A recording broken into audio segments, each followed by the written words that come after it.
আসসালামু আলাইকুম, সবাই কেমন আছেন? আলহামদুলিল্লাহ, আমি তো খুব ভালো আছি। কারণ আজকে বাচ্চাদেরকে স্কুলে দিয়ে আসার সময় এই যে মহামূল্যবান এই যে ফুলগুলি, এগুলি আমি দেখে ঝটপট নিয়ে নিলাম। আর এখানে 7টা ফুল আছে, 7টা ফুল মাত্র 50 টাকা নিয়েছে। খুব একটা বেশি হয়ে গেল নাকি? অবশ্যই আপনার কমেন্ট বক্সে জানাবেন তো। আর এগুলি দিয়ে আমি এখন কি করব, দেখা যাক কি করা যায় এগুলি দিয়ে। তো শেষ পর্যন্ত ভিডিওটি দেখে যাবেন। এখন আমি এই ফুলগুলো খুব সাবধানের সাথে খুলে নেব, কারণ এটার ভিতরে পোকা থাকে, যেটা আমার অনেক ভয় লাগে। এই যে এভাবে খুলে নেব ফুলগুলি, একে একে আমি এভাবে ফুলগুলো খুলে নেব। এই যে আমি ফুলগুলো খুলে নিয়েছি ডাট থেকে। এখন আমি এটা পানিতে ভিজিয়ে রাখবো কিছুক্ষণ, যাতে ভিতরে যে পোকা থাকে ওগুলি বের হয়ে যায়।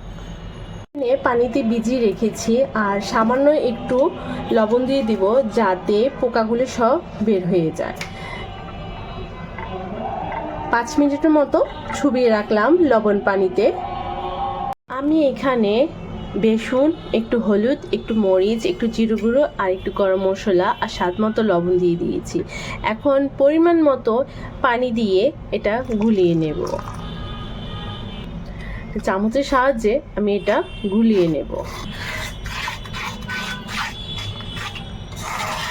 এই যে প্রায় গুলা হয়ে গেছে। এখন এই যে অবশেষে মশলাটা গুলিয়ে ফেললাম। এখন আমি এই যে এভাবে করে একে একে দিয়ে দেব।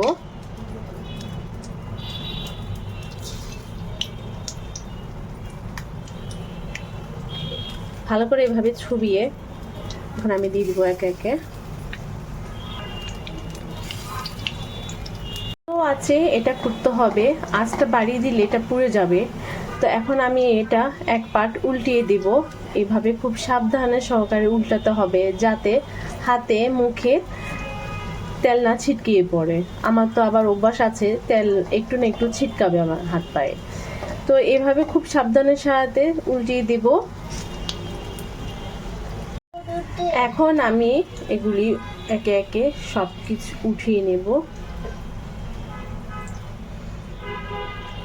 চেষ্টা করতেছি একসাথে উঠানোর, কিন্তু পারলাম না। এই যে অল্প অল্প করে দুটো দুটো করে উঠিয়ে নিচ্ছি। তো একে একে আমি এভাবে সবগুলি ভেজে নেব। এই যে বাকি যে ফুলগুলো ছিল সবগুলো একসাথে দিয়ে দিয়েছি। এখন আমি এগুলি উল্টিয়ে নেব।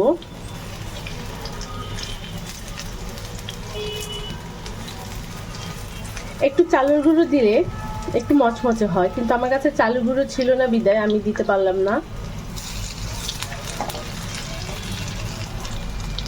কারা কারা কুমড়ো ফুল পছন্দ করেন জানাবেন তো। আমার তো ভীষণ পছন্দ, এভাবে বড়া বানিয়ে খেতে অনেক ভালো লাগে।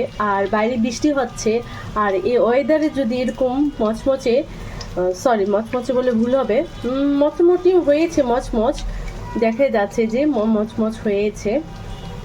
এই ওয়েদার ভিতরে এরকম কুমড়ো ফুলের বড়া খেতে খুবই মজা লাগে।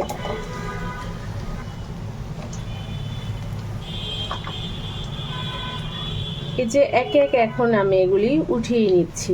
বাইরে ঝিরিঝিরি বৃষ্টি হচ্ছে, কখন যে এটা খাবো। আয়াত আমার পাশে দাঁড়িয়ে অপেক্ষা করছে যে কখন এটা খাবে। তো এই যে হয়ে গেছে আমার কুমড়ো ফুলের বড়া। কেমন হয়েছে অবশ্যই আমাকে জানাবেন। আমি আর এখন আয়াত মিলে খেতে চলে গেলাম। আজ এ পর্যন্তই। সবাই ভালো থাকুন, সুস্থ থাকুন। আল্লাহ হাফেজ।